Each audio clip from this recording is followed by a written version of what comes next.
All right, and we are live. It has been ages, guys, but what is going on, my specialists? SPC and Aviators are finally back for an Yeah. all new episode of the Midwest Horror Central podcast. Oh my God, it's good to be back. It's been a long time coming, guys, but we finally got some time to finally get together and get a topic going. It's been a busy week. It has. It's been insane. Yeah. So unfortunately, though, you guys, we got this idea of a topic because of unfortunately some news we got earlier on in the week, as you guys saw here at the beginning of the podcast. That's good. Fred Ward, who played Earl. I was about to say Bert. Who plays Earl Bassett. Unfortunately, passed away earlier this week. Apparently, he passed away on the 7th of May. So May 7th or May 8th. We are dedicating today's podcast to the late Fred Ward. May he rest in peace. Well, and on top of that, we'll probably talk about the Tremors series as well. This idea came up because I had posted on Facebook a while back how they need to make a Tremors remake. And then this news, and that was like maybe about a month ago that I posted that. I think it was in mid or late April. And then I go on Facebook and I see Austin's news. He shares that Fred Ward dies at age 79. And I'm like, oh God, just as I posted that they should do a remake or have at least maybe a reunion with the old cast. And, so I was a little disappointed about that. Tremors, is probably one of the best. It's considered a B movie, a B horror movie, which honestly in today's terms would look very pathetic today. But at the time it came out, I mean, in all honesty, you got to give those guys credit because there was no CGI in that movie whatsoever. Like all the worms, all the graboids and everything were animatronic. Nothing was. Maybe some special effects, but being a B movie, of course, they run on a bigger budget than a mainstream horror movie would. And it's honestly one of those movies that's not supposed to be 100% good. I think it's one of the best movies I've ever seen, but it was so kind of new for its time, underground, giant alien worms that come up and eat people, and it kind of feels like something out of like an Alfred Hitchcock movie a little bit. It just has a little bit of mystery to it. It doesn't explain how the graboids come to be. It just they're there and the human race is kind of screwed. Well, at least the first film does that until you get to later films in the franchise. They kind of explain a little bit more of how when the graboids were there and all that, but obviously we'll get to that. I kind of honestly more want to focus on the first film because I mean, for a lot of people it's so iconic. It's some people even claim it to be like one of, if not the best monster movie, we'll call it, up there with the likes of.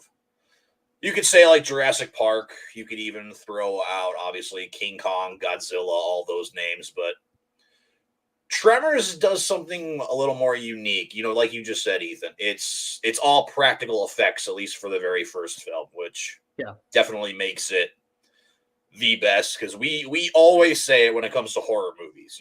Practical over digital. It's way more effective. Obviously, of course, you watch it, you're a lot more able to believe that it's real. Obviously it's like comparing the original Jurassic Park with like the newer Jurassic World movies. Obviously you can tell those dinosaurs are digital. You go back to the original Jurassic Park, most of them are animatronics. And obviously, of course, I at least want to say the first 4 films of Tremors, they do use a little bit more the practical effects. Obviously you get to further sequels. You get a lot more digital effects and stuff like that, which definitely hurts the franchise later on. Well, you're exactly right on that. But of course, you got to realize as the years went on with that series too, that they kind of had to, because 1990, obviously that's when Tremors came out. Actually, I just realized Tremors came out before Jurassic Park. Yep. So in a way, it was kind of like you had to use practical effects. You had no CGI. Computers weren't. If had they used CGI, it would have been all in stop motion animation, which I'm guessing that the producers at the time refused to use for a 1990 film, because it just would look so like we're back in like the 60s or 70s or 80s stop motion, like kind of like a claymation stop motion kind of thing, which I'm glad that they didn't decide to go along with. And of course, 1990 was about 3-4 years before the internet even existed. So about 4 years, actually, yeah, because it came out in 1994. But it wasn't, to me. I mean, it wasn't, like I said, it's a B movie. We can all call it that.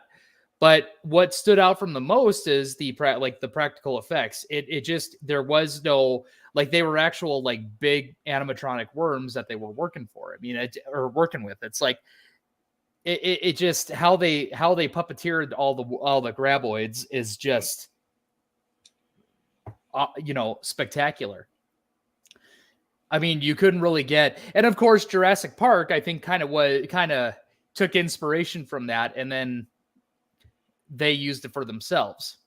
Of course, when you watch, not to get off topic, but with Jurassic Park, especially when you get to the full, when you see the T-Rex on the entire screen, you can tell that's early CGI. But honestly, even for 1993, that was it was ahead of its time. And that was probably my first movie I ever saw with Kevin Bacon. Yeah, I would agree. I think that was my first Kevin Bacon movie too, was Tremors. Yeah. I think the second movie I saw him in was in Hollow Man. But Tremors definitely was the first one that I ever saw him in. And that's when I kind of became a Kevin Bacon fan, because his character is just, they're both hilarious. They're both kind of the funny duo that, even though their lives are in danger, they can still kind of make it funny a little bit. This is actually technically considered a horror comedy, actually. Kind of, yeah, exactly. It's not really what did I say? A thriller? I wouldn't really call it a thriller. It would be more kind of like a black comedy kind of film, almost like the second Chainsaw Massacre movie or whatnot. I can't believe you brought that up. Oh, it's so well. But I know what you mean, though. I understand like the premise of what you're trying to get at. Yeah, that was the thing. Yeah, for me, honestly, like I feel like this series, I guess at least the first film, at least, you could have made this back in like the 1950s and stuff, when like the Twilight Zone was coming out and things like The Day the Earth Stood Still and stuff like that. Like I feel like back then this film could have worked. I mean, it still obviously worked in the 90s. I mean, it spawned 6 different sequels after that, but I mean, and a TV series. I found that out. I just learned that a few days ago from Ethan telling me that apparently there was a Tremors series. Did not know that. With Bert. With Bert, of course. Yep. Earl and what was Kevin Bacon's character's name? Val. Yeah. Earl and Val are not in the TV series, though. That's kind of where. So Earl and Val were the main stars, of course, of the first and I think second movie, but then gradually Bert. It was just Earl in the second movie. It went from Earl and Val to Earl and Bert for the second movie. Oh, okay. I thought Val was in the second one too. Nope. Well, what I mean is, though, it kind of went from Earl to Val to Earl to Bert, and then eventually it just kind of went to Bert, because Bert got so much popularity as a supporting character that they decided to make him the main protagonist of the series. And I know you haven't watched the TV series, but Bert's the main star. Okay. So it's like kind of like Bert and Val just kind of disappeared after Earl and Val. Yeah, Earl and Val.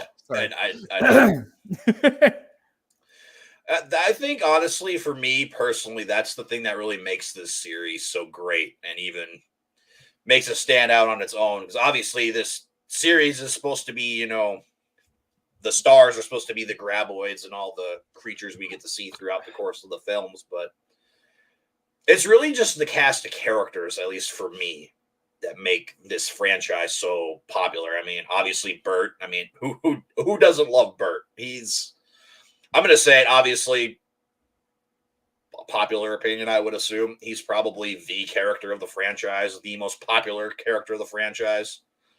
I mean, like you said, Val and Earl in the first film, they have like almost, the way I describe it, I mean, obviously they're, just close friends. They got their own little business going on, working for little odd jobs in perfection. But they have almost like a buddy cop kind of feel, like the way they go back and forth. It reminds me of like the other guys, but 20 years in the past. And it's featuring worms. Yeah, and the thing is, it's even funny because they're not, they're just small job businessmen. They're not trained into dealing with alien worms. Mm-hmm. This was that's what kind of makes it a little more funny because they're scared shitless like the audience is. Like if anyone was in that situation, they wouldn't know what to do. And gradually they do figure out a weakness. But then you get Bert, who's just the paranoid gunman who, predicted that aliens were going to come down and abduct everybody. Well, in this film, he was right.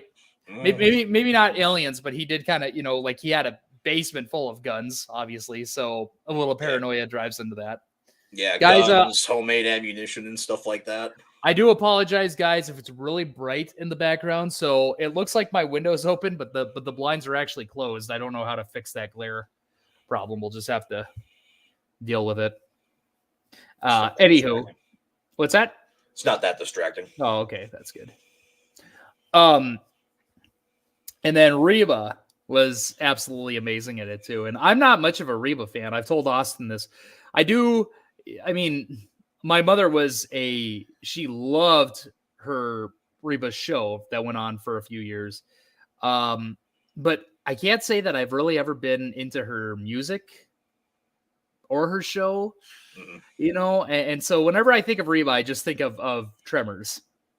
That's all I can really associate with her that I like the most, I guess. I mean, I guess personally, I've only seen her in her TV show and Tremors. I mean, that's all I've ever seen her in with like acting or anything like that. So, I mean, have you ever listened to her songs? No. I don't like country to begin with that much. So, yeah, I know. I only like a select bit of country, but other than that, I don't mind like Brantley Gilbert or a little bit of Tim McGraw, but that's kind of about it for me. Mm-hmm. Yeah, that's as country as I'll get. Because I like country rock, not country. But anyway, fair enough. So one of the things I think, at least for the first film, that I like so much about it, that I think makes it so good, and I consider this more of like a horror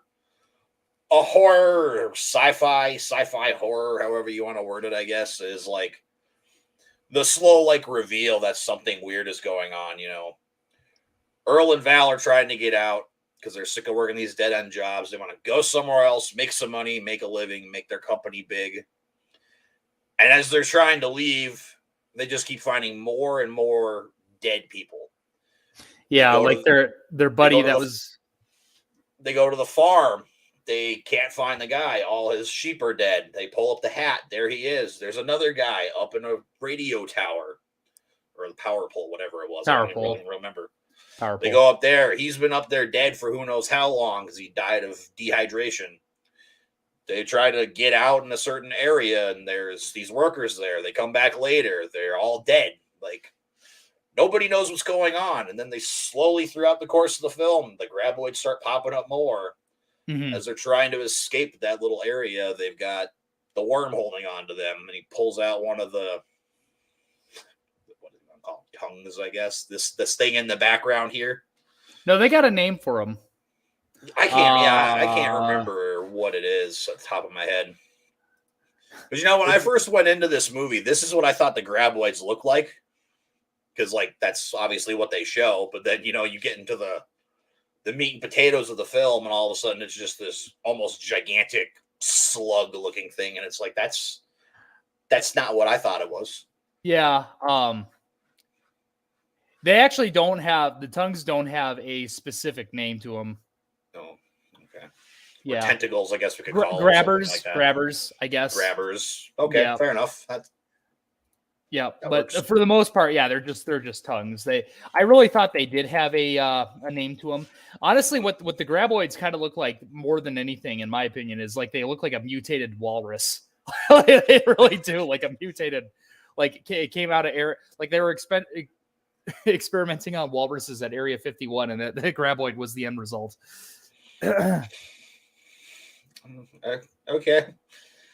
Well, you don't. I guess I can see it now that I'm thinking about it now, but I don't know. Don't like that opinion personally. What?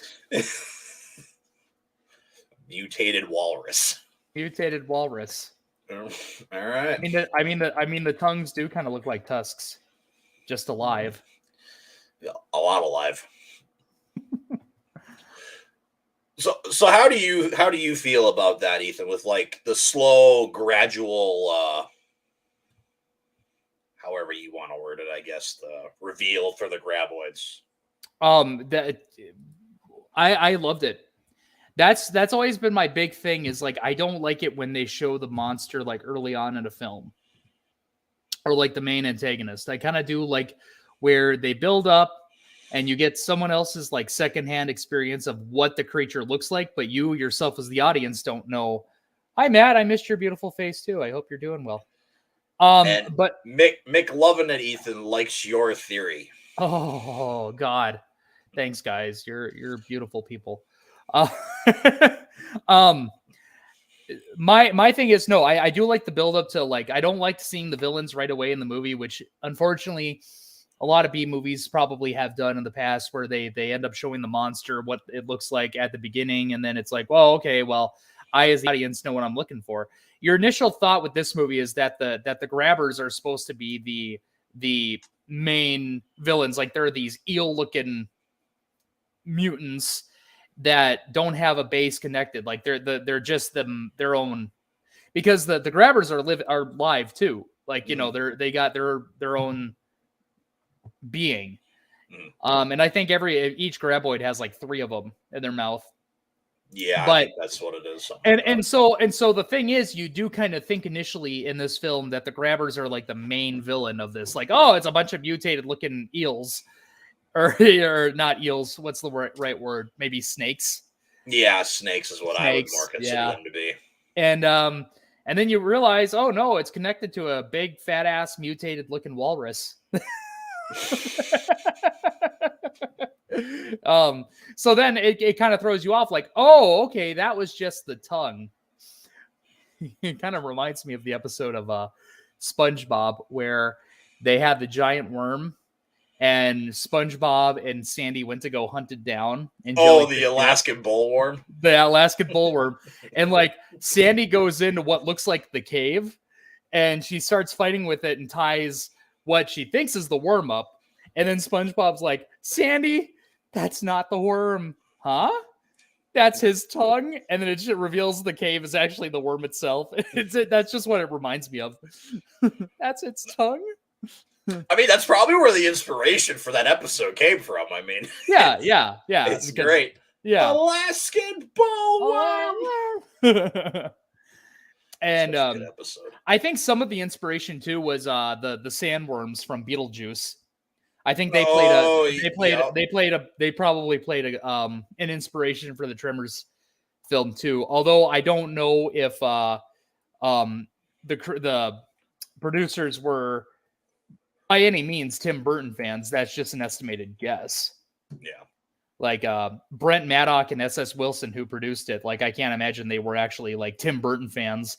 You know, that can go here nor there, you know, what the inspiration was for. That's like some people think Stephen King's inspiration for Pennywise the Clown was John Wayne Gacy, but it's not really confirmed one way or the other. It's just speculation. Mm-hmm. So, you keep going. I don't know where I was going with that. I just said, Okay. So now, I mean, obviously to still stay on topic, but kind of get off topic a little bit. Where would you consider this to be up there with like a movie like the original Alien, or would you put it a lot lower than that? Because I mean, do you mean by popularity? Just kind of, I guess, for you, I guess, like your enjoyment / like critic likeness, I guess. I can word it. I think I would put them both equal, even though I know Alien is mostly a mainstream Hollywood movie. And whereas Tremors, it's a B indie movie. I consider it that. But the thing is, I do compare them both equal, even though we can all say in general that Alien definitely is up here. Tremors is still down here. Mm-hmm. But to me, the idea of having what I love about both settings is that whereas Alien, they're out in space and they're isolated from, the rest of humanity and this giant looking, alien with no eyes, just a big, long, extended head, with no, with just a mouth. And actually, it's funny you say that because the tongue of the alien actually is its own being too. So that's Tremors probably was inspired by that more. I shouldn't have made I guess if you put Alien and the sandworms from Beetlejuice, if they had a baby, that would be the graboid. So maybe both of them were inspirations. That'd be an interesting time to watch. But what I like though is that they're both in isolated incidents where Alien takes place in space and Tremors takes place in a desert. Mm-hmm. Where is it? Where is it, in Arizona or New Mexico? Which state it takes? Nevada. It's in Nevada. Yeah, perfection, Nevada. Yep. So either way, in the desert of Nevada, I mean, you're out away from miles and miles and miles from civilization. Mm-hmm. And so you're kind of just stuck with a small group of people, and you're kind of being hunted down one by one see, that's what I love about all monster movies when they do that, is that they have a small group of people of maybe 1 to 10, but they still get slaughtered by a single monster. Mm-hmm. In the process. And they don't have the weaponry to deal with the monster, so they just kind of fall victim to it. I guess in a way I would kind of compare Bert to Ripley from Alien a little bit. Mm. I would put them at the same level. I really don't. To me, they're about right here. They kind of teeter a little bit like that. If you asked anybody else, though, they'd be like, "Oh no, man, Alien is a masterpiece," which it is. But I think Tremors is too. And unfortunately, with mainstream society, they just don't look at it like that. See, I have a weird, kind of relationship with both of these films because, I grew up. Please tell us about that. That's hot. I grew up watching at least the first 3 Tremors. Yeah. Because it's nostalgic to me for a reason. Because again, I grew up watching it. I watched it with my dad. I grew up watching it with both of my brothers and my stepdad. We watched it. Right. It's one of the first series I ever watched with Victoria from start to finish.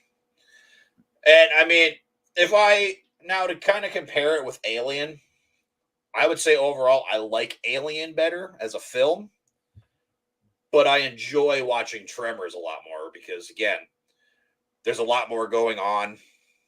The graboids are they're more interesting villains. I wouldn't say they're better than the xenomorphs, but I would definitely say they're more interesting to watch because the xenomorph just kind of pops up here and there. Or the graboid, if there's a lot of noise somewhere, if there's a lot of people walking or running in one place, that's where it's going because it doesn't have eyes. It just feels where people are. It has echolocation. Yeah, and it's like a bat. It's basically they depend on sound to maneuver. It's I'll even say this, dude. I don't know how you felt, but the first time I watched Tremors, Man, I didn't even want to get up and walk anywhere because I was like petrified. I was too. Thinking these things were real because it's like. Because the thing is, the movie came out 2 years before I was born and 3 years before you were born. Mm-hmm. But the thing is, it still played. I'd say my first time watching it was probably 2000 when I was about 8. So, I mean, you think about it, after watching the movie from start to finish, you honestly, I mean, the whole ground becomes like hot lava. Like, you just feel like it's just at any minute, especially, and I never told you this, but like during recess, I was so afraid to go into the sandbox. Thank you. So was because of that. After watching that film, dude, like no, like joke, I always stayed on the pavement. I got over the fear eventually, but like after seeing the movie for the first time, I was like, no, I'm gonna stay out of the sand for a little bit. That's how I was, honestly. Like, so like in my elementary school, we had 2 playgrounds. Like across the street was like the 4th through 6th graders, and that's when I started watching the first Tremors movie. Yep. And literally all the way to the other side, there was like no joke. There's just this big rock you could just go over and just sit on. Every time for recess, I would literally just run right to that rock and I would just sit up there until it was time to go back. Until the bell rang. Yeah, until the bell rang. And he was like, come on, let's go. Like, no, they're going to eat me. The hell with that. I mean, like you know, obviously I got over it. You know, growing up, you find out, you know, they're not real. It's just a movie. But I think I had to have my parents convince me that quite a few times. Yeah, again, like we always talk about when it comes to horror movies, you know, like the effectiveness, like of a movie from 1990 like that made me paranoid that there were large worms underneath the ground and they were going to eat me if I walked. Yep. And if it has that much effectiveness to it, then it's doing its job right, in my opinion. Now, of course, it probably wouldn't work on, you know, a full, you know, like a 30-year-old person back then, the time the movie came out. Yeah. For little kids, you know, I don't know if the effectiveness really counts because our imaginations are already kind of running wild as it is. Mm-hmm. But in the same sense, though, I mean, for me, it still counts because it's still, you know, it didn't make me want to step on the sand. And it wasn't just the playground at school too. It was everywhere. Like even at the park, you know, the hillside park I lived by, I didn't even want to play in that for the longest time. Mm-hmm. Sometimes when my dad took me, I was just very hesitant. I was like, So yes, it has effectiveness.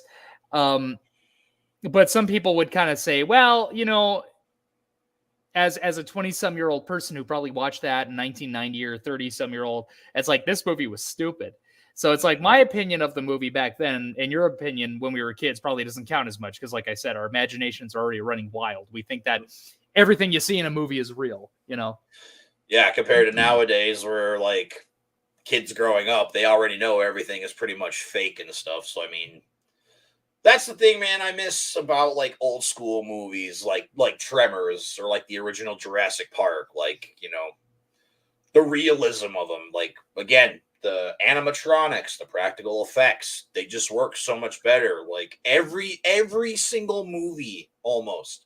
Well, it's just CGI, and it loses me. Like, I lose the realism of some movies. Well, when I watched Jurassic Park in the 90s, like it really didn't scare me as it really didn't scare me at all. But I think it's just because of your basic knowledge that dinosaurs don't exist.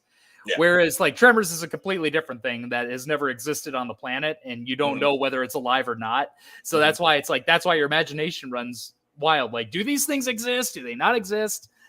And that's what, and that's what terrified me because it's like, I don't know if they're actually real, if there was inspiration from a real life animal or what the producers were trying to go for. But obviously watching Jurassic Park, yeah, it was scary for a little kid, but you knew that dinosaurs didn't exist. So it's like, you're like, oh, okay, this is nothing, you know?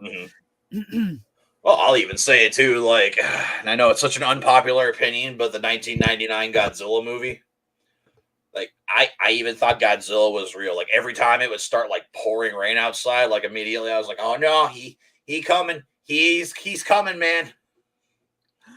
Oh, is that the one where Godzilla's in New York? Yeah, that one with Matthew Broderick and all. Yeah. That's why I was like, yeah, it's been a while since I've watched. I should probably watch that one again. I actually like that film. A lot of people bitched about it because it's like, oh, it's in New York, it's not in Tokyo. It's like, well, dude, he's in Tokyo like every other movie. Like this, it's just a nice change up to like, what if Godzilla came to the States, you know? Right. It. I had nightmares of raptors for a solid week after Jurassic Park. And man, for me, it was the T-Rex. I didn't start getting scared of like the raptors until like earlier or a little bit later on in life. But I gotta say, man, I'll just go out on a limb and I'll just say it, man. Jurassic Park, out of every film ever made, it's my favorite movie of all time. And which was the dinosaur again with the fins that killed Newman in the first one? Oh, the Dilophosaurus. The Dilophosaurus. That one scared me more than the T-Rex. It did. I hated that. I hated it so bad. Well, Dilophosaurus. If you think about it, like the two raptors in Jurassic Park, they're basically slasher villains. Yeah. To a degree. Yep. But still in the same sense, though, God, I hated the Dilophosaurus. It's like, old bastard. I don't think I don't even know if they actually had fins. I think Jurassic Park made that up. But I don't think they actually had the scales coming out the side of their neck. I could be wrong. But anyway. I don't really know, to be honest with you. Yeah. I just remember after seeing that, I was like, oh, Newman's dead. Dennis Nedry, of course, but Newman, how we all know him. Dennis Nedry. Nedry, yeah. Mm-hmm. But the thing is, do you know Fred Ward from any other film? And I'm asking both you, Austin, and I'm asking anyone else who is watching this, because in all honesty, he, of course, being a B-movie actor, you're only going to probably know him in one thing. And obviously mine is Tremors. I really am not familiar with him. I always kind of thought Fred Ward kind of looked a little bit like Val Kilmer, just a little bit. I don't know. That's just me, though. So, hang on, He did retire. He did retire in 2015, so it was like 7 years before he died. I guess he was in Escape from Alcatraz. So this is IMDb. I only literally know him from just the Tremors films. That's all I know him from. But I know he's been in quite a few movies, though. Yeah, so we got the Tremors movie. Oh, okay. He's in Two Guns. I've seen Two Guns. He must be like the main villain in that. Right. Apparently, he was in a couple episodes of ER. He was in Grey's Anatomy. Sweet Home Alabama. I know there was another film that I read that he was pretty famous in. Oh, Joe Dirt. He's Joe's dad. Was that Fred Ward? Mm-hmm. Oh, apparently he's in The Crow's Salvation, too. He plays the captain in that. Wow, and we just talked about that. I mean, it's been a while since we've talked about. It's been a while, but yeah. But then again, I mean, in all honesty, we really only talked about the first Crow. we didn't really touch the sequels too much because they didn't matter. Dude, it's funny you say that because now that I think about it, he was Joe Dirt's dad. Yeah, remember when I was in the trash and you guys left me there? Is that where you were? Yeah, the wild hair, just like Joe Dirt. Oh, apparently he's also in the original Escape from Alcatraz, too. Yeah, I just said that. Oh, I didn't hear you. But it's kind of sad, though. He only made a net worth of $3 million. Wow. That's how, I mean, for you and me, God, that'd be a lot of money. But, like, for him, of course, once again, though, kind of a B-movie actor. I guess they're not really, from what I've read, his wife didn't really release the cause of death, which I can only think is maybe natural causes at his age, but I don't know. But yeah, Joe Dirt kind of threw me off because like he has the same wig as David Spade, so he's kind of hard to recognize. Oh, man. Yeah, like I said, that's now that I started seeing things, it started really like popping back in my head. But obviously, of course, this is what he's more known for is at least Tremors. For me is Tremors. So was he in the third one too, or was he just in the first and second? Just the first and second. Okay, because I was gonna say it was. I thought he was maybe in the third. Oh, after that, it's all Bert. After that, he wasn't in the TV series. That I can tell you for sure. Okay. Now, I guess to kind of still talk about Fred Ward, obviously, but I kind of want to get a little more into Tremors 2 now, because, I mean, that's when we get the new evolution of the Graboids. That's one thing I've loved a lot, I could say, about this franchise, is how each and every single film they introduce a new iteration of the Graboids, kind of like how, what's it called? Wow. Totally just spaced out now. Now, it's not the one that kind of looks like a turkey, right? Or is that the third movie? That's the third movie. That's the ass blasters. That's right. But you know what I'm talking about? They kind of look like a freaking turkey. Yeah. Or the Shriekers look more like just the head of the Graboid, but they just have two legs in the back. Right. They have like the heat vision and stuff when they're up here. Right. You know what I've noticed is that Earl looks way different in this because he's like shaven in this movie. And has longer hair. He has longer hair too. Whereas like the first one, yeah, he almost kind of has that young Kurt Russell look going on a little bit. Little bit. Yeah. Little bit. I don't know. Maybe that wasn't a good comparison, but yeah, he definitely he's changed since the second film. Mm-hmm. Well, does it say why they didn't bring Kevin Bacon back? I think at that time, like, Kevin Bacon was starting to become a really big name, and I just don't think he had a lot of interest in coming back to the franchise. It could have been, because honestly, his career, I hate to say, took off way more than Fred Ward did. Oh, yeah. I mean, Kevin Bacon was kind of already a name to begin with, because, I mean, back in 1980, he starred in the original Friday the 13th. Yep.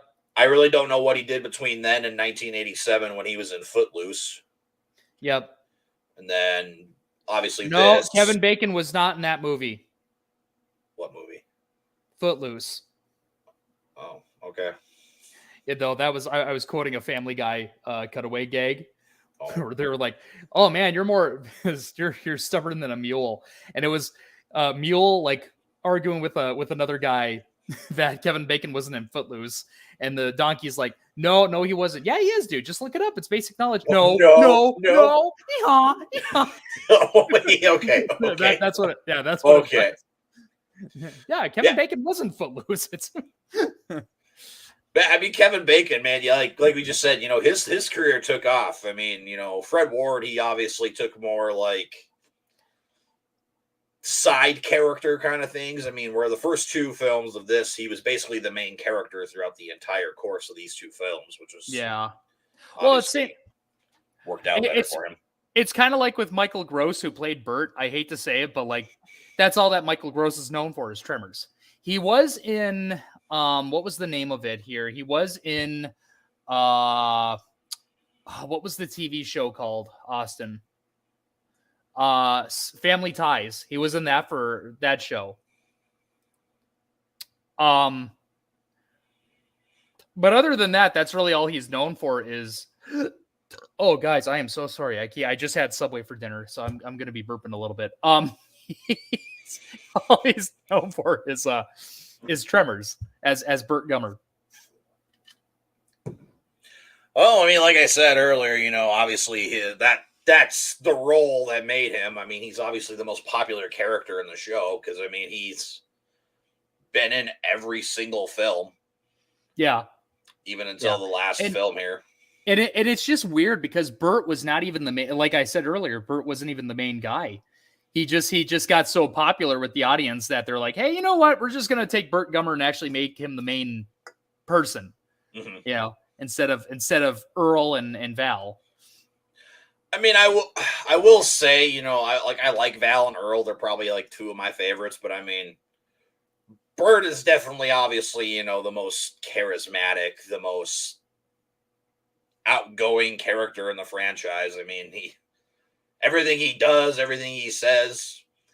I can't remember which one. I think it's the second or the third movie. Like, he goes into a barrel and he gets eaten alive by the Graboid, but he's like still alive. Yeah, no, Burt. I can't remember. I think it's the third film. He gets eaten alive by one of the Graboids, and he's just on the radio. running out of air, burnt out, and then they like have to cut him out and stuff. And we do not talk about this. It's just his one-liners, his comedy, like it just makes the franchise so fun to watch, just because of Bert. In all honesty. Yeah, I know, and that's where it's kind of like it shoved Fred Ward out of the way a little bit, because Fred Ward was, I mean, he was funny in the first one too. Yeah, he was pretty funny in both films. Like, I actually really enjoyed his performance. I like him better in the first film, but I do think his better performance is in the second film, Aftershocks. Yep. And I'm looking on the Internet Movie Database. You know, it's IMDb, Ethan. Oh my God. Sorry. Hey, you know what? What? You know what? Okay. I bet you're naked underneath those clothes, you slut. Anyway, sorry, you guys didn't hear that. Wow. Joke's on you. I have a blanket on. You don't have pants. Joke's on you. I'm not wearing pants. No, I'm kidding. That's inappropriate. It only got which is typical of an average B movie. It only got a 7.1 out of 10. And on Rotten Tomatoes, it got 86. Just the first film alone. So, but is it just, is it fresh or certified fresh? For Rotten Tomatoes?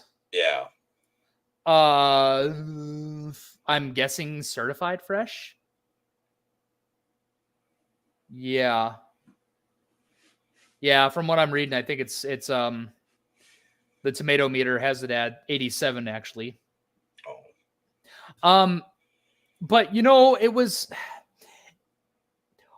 God, the saddest part of the first movie was when Mr. What was the Chinese man? Walter Chang got eaten alive. That was the sad part. That got me. He was the last one I wanted. Yeah, he was the last one I wanted to actually die. I don't know. For some reason, I kind of thought Miguel got annoying. The Hispanic guy. Yeah. Mm-hmm. I think he kind of got annoying in the film. I don't know why. Don't ask me. I don't have a certain answer of it. I mean, there are quite a few annoying characters. Even some characters I really didn't think needed to be there. Like you had I can't remember what his name is. Nestor. Yeah, the drunk. Yep. Yeah, like I personally don't even see why he is even in the first movie. He doesn't do anything. He just has a couple lines of exposition. Yep. And then he runs and hops on a freaking tire that's laying on the ground and just gets eaten alive. Granted, he comes in handy in the third movie because he's still got that bottle of liquor in there. So they can shoot them arrows or whatever full of alcohol. So, like... But even the mom and the daughter, I mean, they're okay. The daughter actually is in the first Jurassic Park movie. Right. That's right. So they do kind of have a connection there. Except Spielberg wasn't the one doing... God, I could actually see Tremors being a Spielberg movie. I really could. Yes, maybe? Yeah. And McLovin, you are right. It's called fodder. That's basically what all them kind of characters are there for. Just to get killed. Like, that's one of the big things about Friday the 13th, man. That's what all the characters are, just cannon fodder. They're just there to get killed by Jason. Well, it's kind of how I compare it to The Thing, too. Like, all the characters, except for Kurt Russell, were kind of considered fodder. Same with Alien. Like, Ripley was kind of like the main character, and everyone else was fodder, except for Ash, because Ash was a fucking robot. Android. Same thing. I mean, honestly, if you didn't have fodder in those kind of movies, though, McLovin, it wouldn't be a horror movie or a thriller for that matter. So, unfortunately, you got to crack a few eggs to make an omelet. But, I mean, I still stand by my opinion. I mean, I still don't think Nestor was, like, a very essential character in the first film. But, I mean... Was he in the second one? No, he gets eaten alive in the first film. Oh, yeah. Yeah, he dies. Yeah. No, that whole sequence in the convenience store, I can't think of what it's called. I think it's just Walter Chang's Market or something. That Quickie Mart. Eventually, wow. Really? Really? It's not funny. Why are you laughing? I'm not laughing. I have a tickle. But anyway, well, a convenience store. We'll just I forget the name of it. Yeah. And that's the sad part about that whole thing, man, is because like if Alan Earl would have just fixed that cooler, he wouldn't have died. Because they're all in the convenience store. They're all just walking around quietly, getting all their supplies and stuff. Oh, yeah. They had to unplug the cooler because then they realized, shit, it's making noise. Yeah. Yeah. Like Val hops over the top trying to go all like Dukes of Hazzard and trying to get it unplugged and stuff. And then Walter dies, man. It's sad. So it's all because of Kevin Bacon that Walter died. That son of a bitch. Yeah. I love actually some of Val's reaction to like when some of the deaths happen, like what was the farmer's name again that they find his head in the yard? I honestly don't. But when they pick it up, they're both like, "Oh shit!" And Val's like, "What the hell's going on here?" And he freaks out. What's going on? What the hell is going on? Yeah, I love his like his reactions to that. It's like, because I mean, honestly, it's kind of realistic too. I mean, like I'd be like that too. It's like, fuck, or why are all these people dying? Mm-hmm. Oh God, what was I going to say? I was going to make another statement. Actually, I do recognize Walter. He was in Big Trouble Little China. Haven't seen it. It's a Carpenter movie. How have you not seen it? It is not a John Carpenter movie. Yeah, it is a John Carpenter movie. Bull honky dory. Yeah. Okay. Okay. We're gonna do this right now. Okay, you guys. You see, this is what happens when me and Austin do a podcast. We argue. Nope. I am not gonna. While you're doing that, I'm gonna grab my water. Right back, guys. What the hell is this movie called? Little Trouble in Big China. Sorry, I said it the other way around. Big Trouble in Little China. Big Trouble. Okay, so I was right. I am so damn dyslexic, dude. It's not even funny.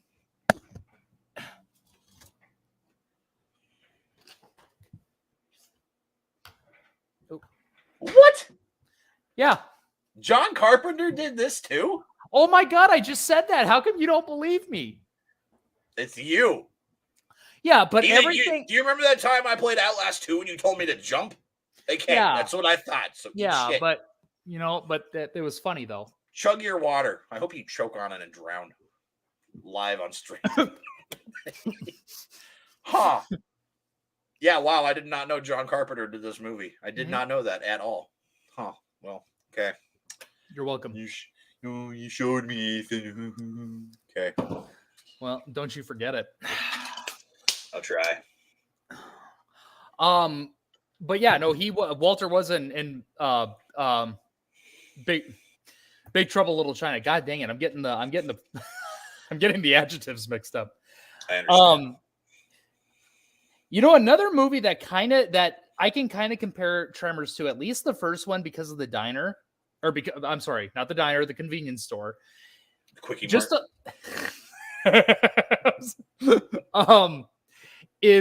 and you're gonna be like, no, is maybe a little bit of Maximum Overdrive, because the trucks, they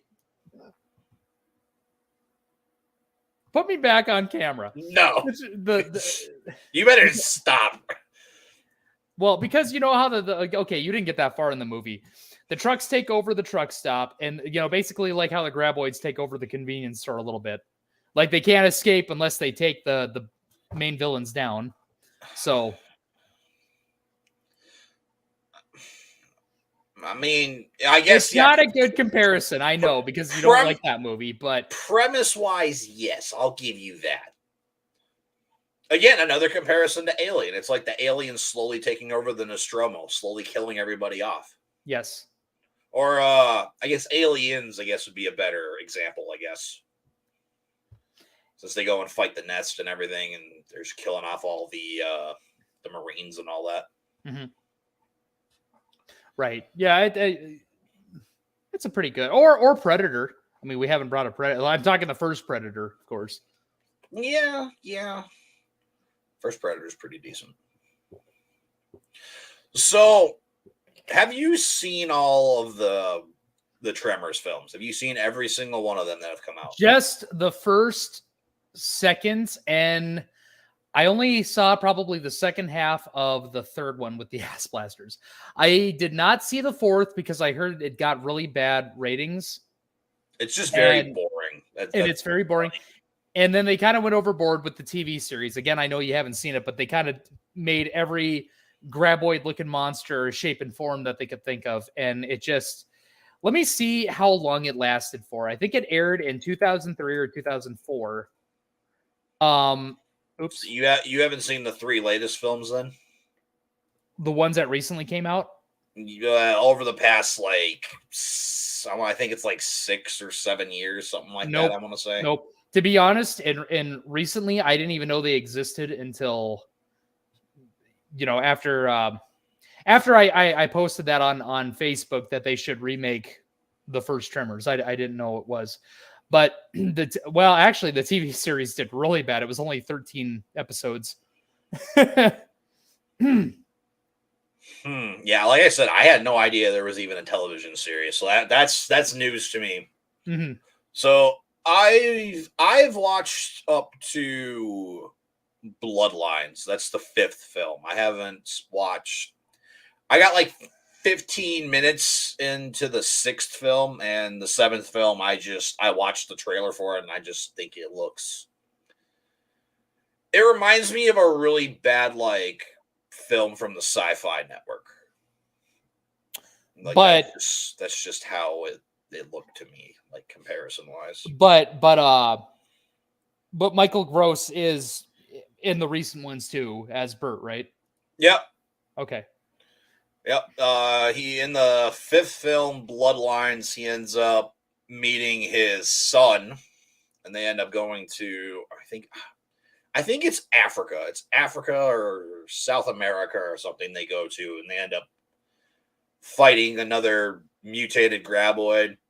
The 6th film is in like Antarctica, so they're in the snow that whole movie. So wait, so I honestly kind of got the impression that the graboids were only in Nevada from, the main series. But I'm taking it they kind of made it like a worldwide epidemic. Yeah, they slowly started like letting them pop up everywhere. Like I said, I didn't watch much of the 6th film, and the 7th film I haven't really watched because Kyle unfortunately ruined the ending for me, but I really don't have that much interest in watching it. I would rather just stick with the original 3 because those are the 3 that I like the most. Honestly, I kind of just... The thing is, with the first film, you really didn't have to make a sequel because it didn't have a cliffhanger ending. It would have been perfectly fine by itself, but it did develop enough of a cult following where S.S. Wilson basically kind of, the producer, he's like, you know what? Screw it. We'll make at least one more, and if it sits right with fans, we'll make a third one. Oh, well, here comes number 4. Mm-hmm. And then, of course, the recent ones in recent years. Yeah, I mean, the 4th film is basically like an origin film. It just takes place back in the 1800s. With it's basically Bert, but it's like his great ancestor who apparently back then doesn't like guns, doesn't like anything like that. Oh. But slowly starts to, learn how to use them, learn how to start making everything, and then he starts becoming this big gunsmith towards the end of the film. Right. That makes sense. I don't know. That's kind of what turns me off, though, is like, you kind of know me with horror or thrillers, is like, I kind of don't like the explanation of how the monsters came to be. Mm-hmm. It's kind of like you just, like with Michael Myers, how they went with the Thorn story. Like, I didn't like that. Or, how, what's another comparison I can make? How, sorry. Jigsaw came to be, Kramer became Jigsaw, or why he, they just could have labeled him as like a psychopath, a guy who just loved fucking around with people and killing them, but they had to explain his whole origin story and how his wife miscarried, and that kind of drove him to insanity a little bit. Mm-hmm. McLovin, I normally don't like prequel crap, but the fourth movie grew on me. Yeah, like I said, man, I tried to watch it. It's just it's not for me, unfortunately. Oh yeah, the fourth movie. So which one takes? It has like mini graboids. Like that's how they actually start. They're like tiny and they can like fly in the air and actually like basically fly at your face like a face hugger from the Alien films. Alien. Yep. So which are the prequels? Like which ones take place before the first one? Is it the only one is the fourth one, and I can't remember what it's called at the top of my head. I think it's Tremors something to perfection. I don't remember what it's called. Okay. Yeah, I don't care for it much. It's just boring. The graboids in there look really terrible. Like they're cheaply made. You can easily tell.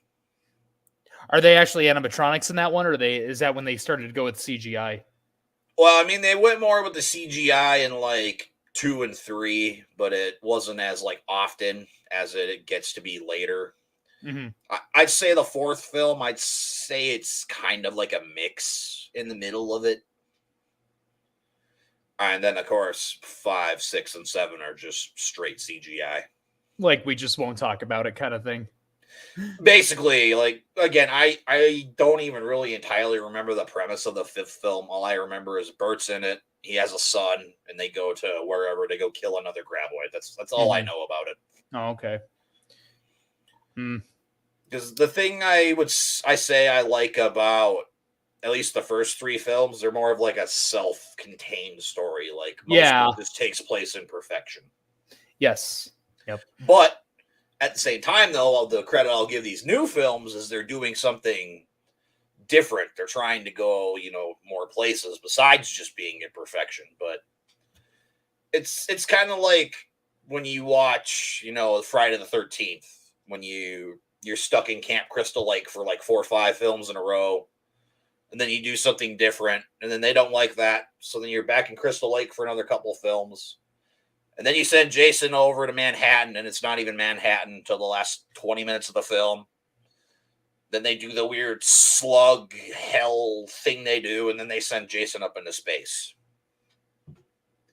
Like, it's kind of like that. Like, it's nice and refreshing to watch something different, but still be the same story. So basically, you're kind of saying, like, Tremors would be fine if they all just took place in the Nevada desert.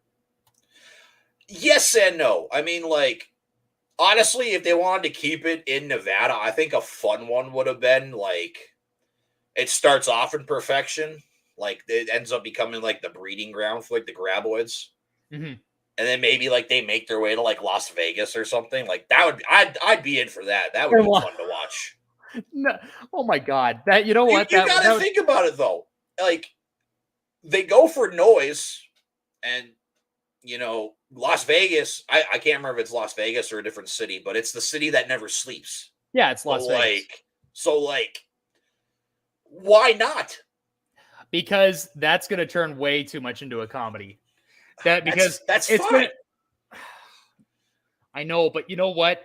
The first one had the perfect amount of humor to where you still took it seriously. It was still toned down and only in clips. Whereas like the Tremors, the graboids show up in Las Vegas, you're going to get a bunch of these like stoned out, crackhead, drunk gamblers that are going to be like, hey, I just won the lottery. And the freaking graboid comes up and just swoops.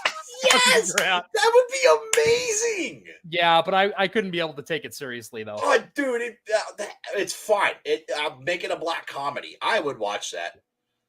Hey, dude, they just put zombies in Las Vegas last year, and that was awesome. I loved that. Well, was that kind of supposed to be like zombies in Las Vegas? Wait, what are you talking about? It's called Army of the Dead. It's on Netflix. Oh, yeah. So good. God, that was such a good movie. Yeah, it was. Although I do have another new zombie film you and I need to watch, but we'll talk about that after we're done here. Okay. But it just, I wouldn't be able to take that as serious if that was in Las Vegas. It's just, no. To me, it'd just be fun to watch something like that. Like, again, Again, the comparison I already made, like, it's like when you send Jason up into space and he's just killing people like 400 years in the future. Like, see, I don't consider extremely. I'm going to say it. Pardon my mouth, but it's a really shitty movie. But well, I'm going to say this: like, I don't consider Jason Goes to Hell and Jason X canon in the main series. I really don't. And like with you, I kind of wish they just stopped after 4. You know what I mean? I mean, 1 through 4 is like perfect. It meshes together perfectly. It does. But yeah, after that, you go to the 5th film. You could even include the 5th film still if you wanted to. You could, but then like when you find out it's not Jason in the end, then people are going to be like, "That's bullshit. We got to bring Jason back." That's why I don't consider the 5th one mixed in with that. Yeah, exactly. Because that ending is going to be like, it's going to piss fans off, and then they're going to be like, "Well, we have to have Jason back now. You can't just end the series with that." Mm-hmm. Yeah, I don't know, man. Like I said, I just think Graboids in Las Vegas would just be fun to watch. It kind of would remind me of Gremlins, I think. Yeah, I mean, Gremlins is more of a comedy to me besides a horror movie. I mean, they still call it a horror movie. Oh. I consider it a comedy. When you watch that as a little kid, though, that movie gave me nightmares. I mean, yeah. But I think it actually scared my sister too. You got to remember, my sister was born around the time that movie came out. So yeah. So yeah, everybody who's here in the chat, I want you guys to put your ideas in the chat of like what you would do if you were in charge of the Tremors series. I want to see where you guys would go with this. I would have it take place in Bismarck. Ooh, that'd be a horrible movie. Well, hey, so not to get really off topic of Tremors, but you know what I found out the other day? So the latest Leprechaun movie that came out, and this was the newest one, like Warwick Davis did not star in this one, but it actually takes Origins. Is that the one it's called? No. Mark Holton played in it. If you're not familiar with him, he was Francis from Pee-wee's Big Adventure. He was in it. But it takes place in Devil's Lake. Yeah, the first film takes place in North Dakota too. Does it? Yeah. Let me see. Are you serious? Okay, I'm serious, Ethan. Well, okay, like you can take my word for stuff. I don't know if I can take yours for it though. Why don't you pull up the share screen and find out? I don't know how to pull the share screen up. I'll just look it up here in Wikipedia. Okay. Ethan already has his rocks picked out to hide. Yeah, that's why you want to do that, isn't it, Ethan? Because you already know where to go and hide. Yeah, at your house. If you want, yeah. my cats and my cats would be dumb enough to try and eat that thing. Yeah. Oh, you are right. It does take place in North Dakota. Ooh, shades. I'll just Oh, wait. Let me drop the mic. There we go. Wow. That was rude. So I think what was my favorite scene in the first Tremors was when they're pole vaulting over the sand and that music is playing in the background. That kind of it's like that little upgoing music, like, oh man, we're just a bunch of friends just hanging out here in the desert, pole vaulting kind of thing. Yep. I love that scene because it adds a little bit of light to it, where it's like not everything is gloomy. It's like, oh well, this is kind of like an apocalypse, but in the same sense, it's like you're still having fun doing it, right? Man, that's the thing. I don't know what my favorite scene would be in that whole movie because there's just so many great iconic scenes. I mean, you got the scene where the very first Graboid pops up. You got where Earl and Val are trying to jump over that little ravine and they can't do it and they end up falling down. The Graboid just crashes into the concrete. Yep. That's my favorite scene. I think the other one is killed it. Fuck you. Yeah, I love that. It kind of has like that scene kind of reminded me of when Will Smith punches the alien in Independence Day and he's like, "Welcome to Earth." Oh. That's what it kind of reminded me of. that was the slap before Chris Rock. Sorry, I had to throw it in there. I had to get it out. Like, it just would have been funny if he, instead of yelling out, "Keep my wife's name out your fucking mouth," it would have been funny if it was just, "Welcome to Earth." But anyway, I think my other favorite scene from Tremors was the bulldozer scene in general, because it was just so intense. Like, oh god, are they going to make it through this? And like the grabbers are starting to pull the machine down in the sand. It's like, that is one thing I like about this movie too, is like slowly throughout the film they start to get more and more smart. They're laying out traps. They're actually following them throughout the course of the film too. Like, that's stuff I like because it adds another new layer onto I guess we could consider our villains of the film. Yep, that's true. Yeah, I thought they were going to enter a big city, be a much larger. Yeah, that's true. And Ethan, we got to meme that now. Okay. Meme what? The Welcome to Earth? Yeah. We might have to do that. That's great. So I would probably say, honestly, my favorite scene is when Val's standing there on like the edge of the huge ravine, and he's like getting ready to light the dynamite, and he throws it behind the graboid, and it just shoots out from underneath the ground out. Yep. Let's see if you can fly, sucker! And he just falls down and just explodes. Like, dude, this is why it's a horror comedy. It's because it's got a bunch of. Well, what I love about it is that the main characters are scared, but they also have a sense of confidence too, where they're scared, but they also still remain. They're still able to stay humorous, and it's great. It's just it's great. Yeah,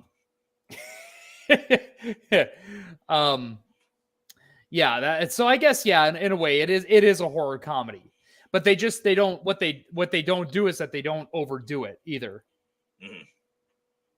So yeah, it's not over the top. It's not like you said earlier, it's not like Texas Chainsaw Part 2. Like it doesn't go so far out where it takes away from what's going on.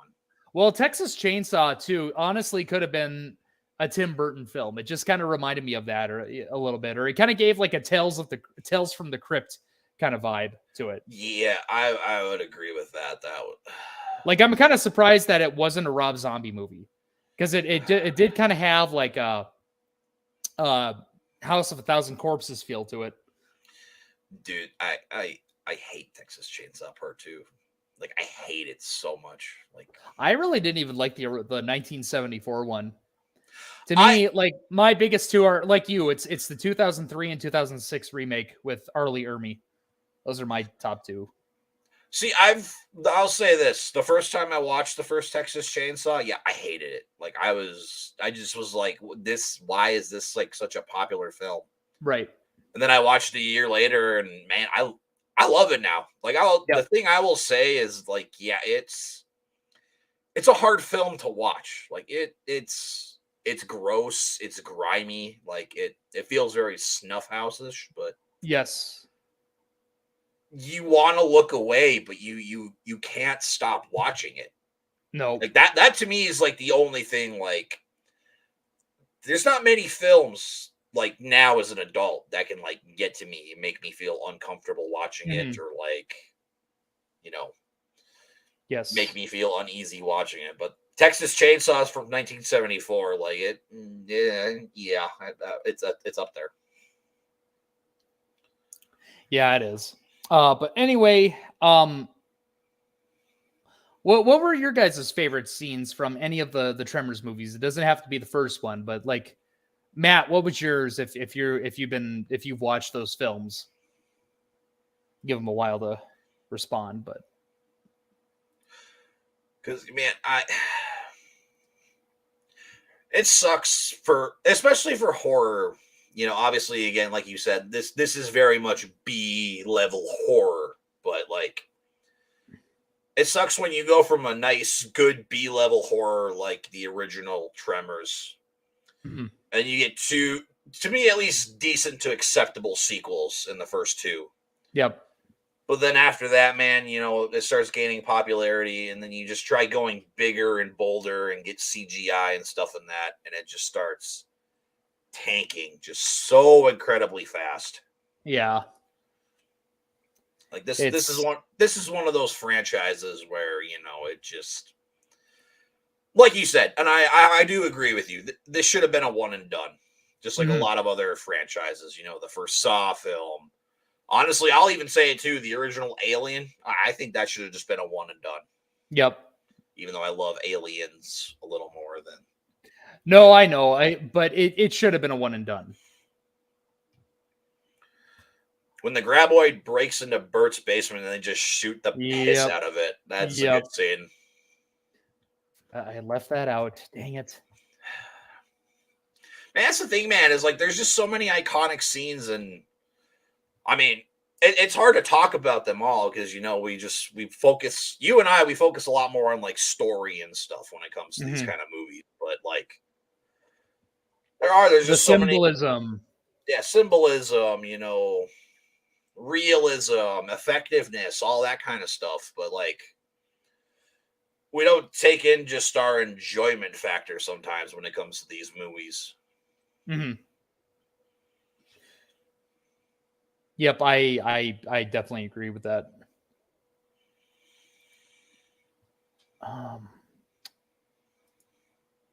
So now, Ethan, in all reality, if you could honestly make a sequel, like it could either be a reboot, you could even, if you wanted to do a remake, how would you do everything? How would you do your version of Tremors? God, we got another new guest here. We got Cody Ruff here. Oh, hi Cody. I used to work with him. And the bomb fishing scene for sure. Yeah, see, again, there's another one we didn't talk about. That's a great scene as well. So how I would remake Tremors? Well, damn it, I would probably I would have brought the whole cast back, but obviously since Fred Ward died, then that's kind of, well, then again, that'd be more of a reboot. That would be more of a reboot. Well, the thing is, it just would be simple for me. I would just keep it to where it takes place in the Nevada desert at an isolated convenience store. And I would probably have Kevin Bacon back to play as Val. Yeah, totally spaced out. You even went but and I probably would bring Michael Gross back. Can't talk today. Yeah, Jesus. But in all honesty, I would just keep it simple and just have it to where it takes place in the Nevada desert in the convenience store. And honestly, I would keep it to where you don't see the graboids until maybe the last 20 minutes, because I would like to keep the graboids of suspense the entire movie to where the audience doesn't know what they look like, where they are. Just keep them a mystery the whole time. I wouldn't overshow the graboid just because to me, it's just kind of like, oh, okay, well, isn't that nice? Now let's move on. I like to keep the mystery going a little bit. But that's how I would. For me, it's very simple. That's how I would remake it. So what about you? That's how you would remake it? Yeah. Or how you would reboot it? Reboot it. Sorry. So if you rebooted it, when would you have this take place? Would you have this just be after the first film, or would you include the second and third film in there? No, or I guess the entire franchise. Would you Halloween 2018 this, Ethan? Have this just take place right after the very first film? I think I would have it take place right before the events of the first one. Kind of like with The Thing 2011 takes place before Carpenter's 1982 movie.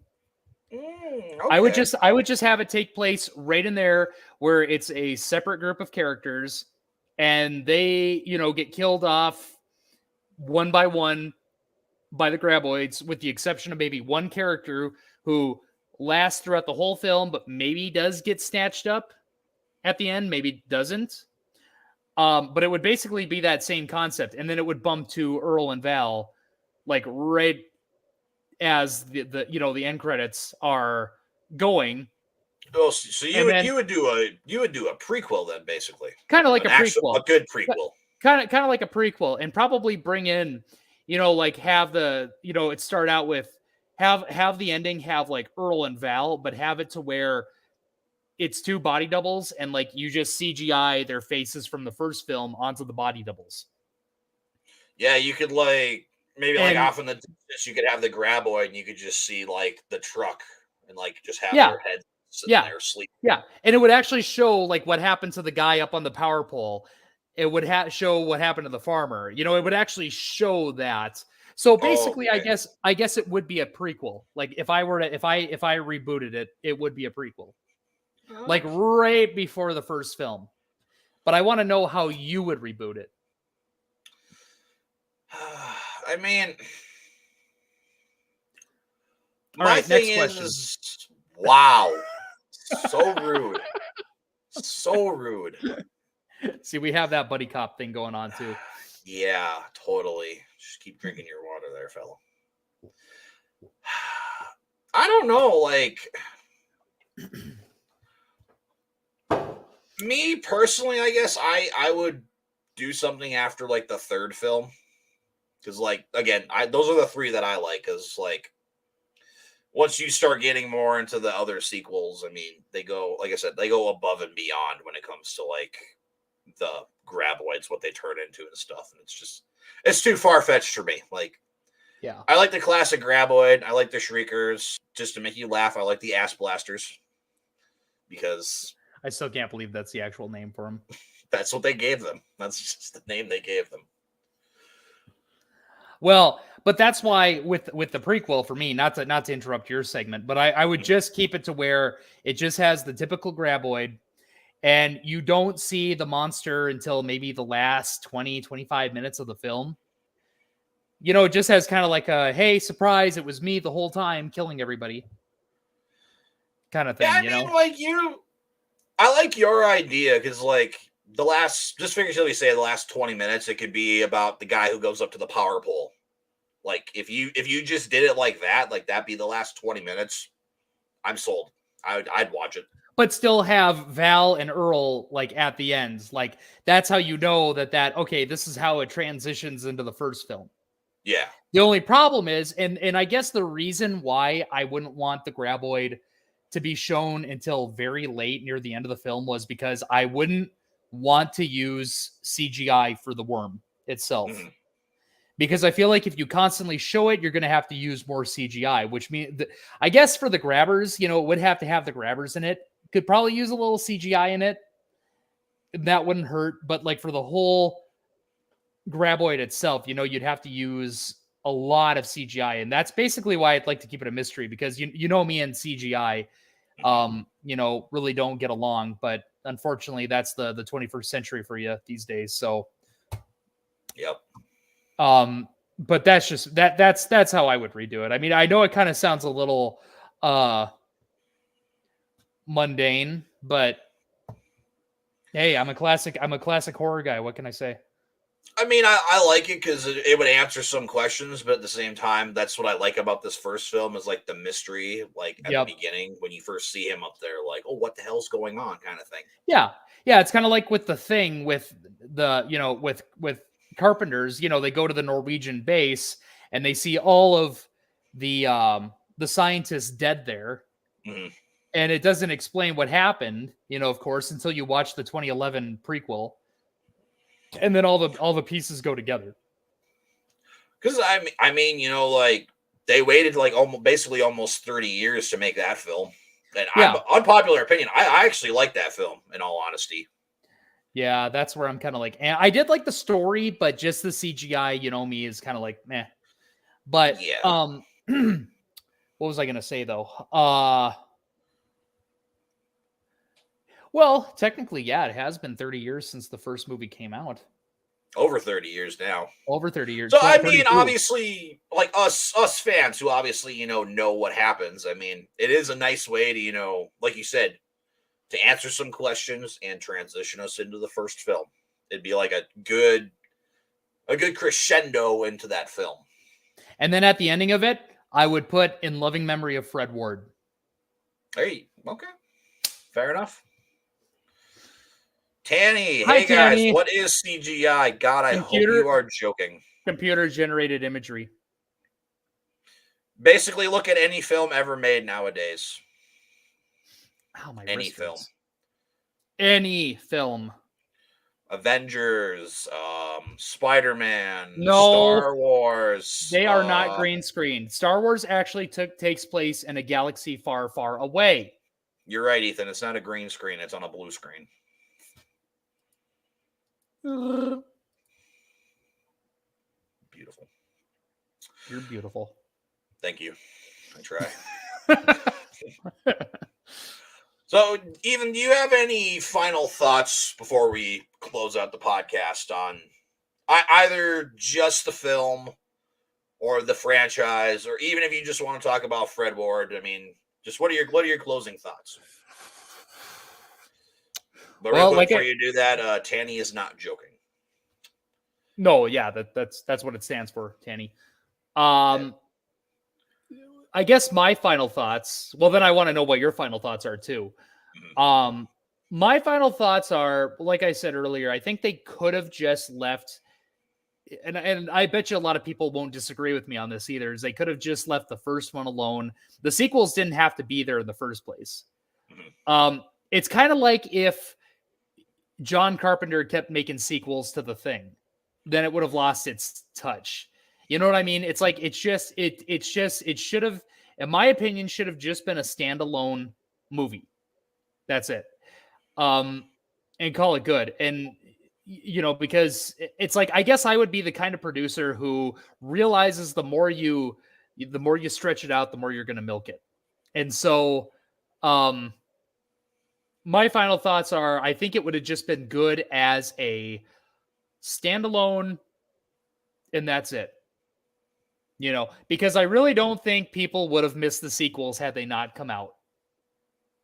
Yeah. If fans could go back in time to the year the first one came out, after seeing all the sequels today, they probably wouldn't really wish for them in the future, hypothetically. So that's why I'm saying it by itself, it's a good film that doesn't really have any cliffhangers, doesn't have anything. It's a one and done deal. But I know everyone's different. It's just, I don't want to be that critic to where it's like my word has to be the word. It's just, if we're talking about my opinion and my opinion alone, people don't have to agree with it, but that's just how I feel. But what about your final thoughts? I would definitely say I would agree with you. Like, this should have been a one and done. Like, you could have maybe even gone through the TV show. You could even made that like a little prequel series or something too, or done it somewhere else, done all these graboids in different locations. But I'd say overall with the franchise, again, the first three I like. They're kind of guilty pleasures in a sense. Like, I can watch them and have a good time. Are they great movies? No. Maybe besides the first film. I would definitely say, like, the first film is a classic. It's definitely up there with, like, some sci-fi horror films that I definitely like. And I would, if you guys haven't seen the original Tremors, I would highly suggest you do. And honestly, I'll be honest, just watch the first film. If you want to watch the remainder of the franchise, just buckle up, because it's not going to get as good as the first film. But what? No, finish your statement. I'll say it after. Oh, okay. But, just overall, I mean, I love the first Tremors. I wouldn't put it in, like, my top, 50 films of all time. It's definitely not, like, my top horror films of all time. It's just a film I can just sit down and just enjoy. It's one of just them. I don't want to say one of those so bad it's good, because this film is good. Like, I enjoy it. I enjoy the characters. The story's good and simple. I love the practical effects of the graboids. I like the slow build to the graboids. I don't know if I said it, but I'll say it again if I didn't. The characters in this are awesome. Yeah. Tremors. Classic. Okay, Ethan, go ahead. Okay. So this just reminds me. So a guy asked me one time, like, what would you do differently with the Sharknado series? Oh, God. I said, if I could go back in time, they wouldn't have existed at all.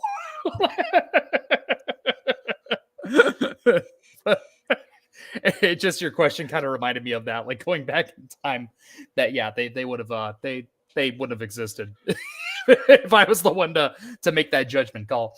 Dude, could you imagine? Could you actually imagine if sci-fi actually got the rights to Tremors? That's probably what they would have threw in there: a graboid and a tornado, grabnado.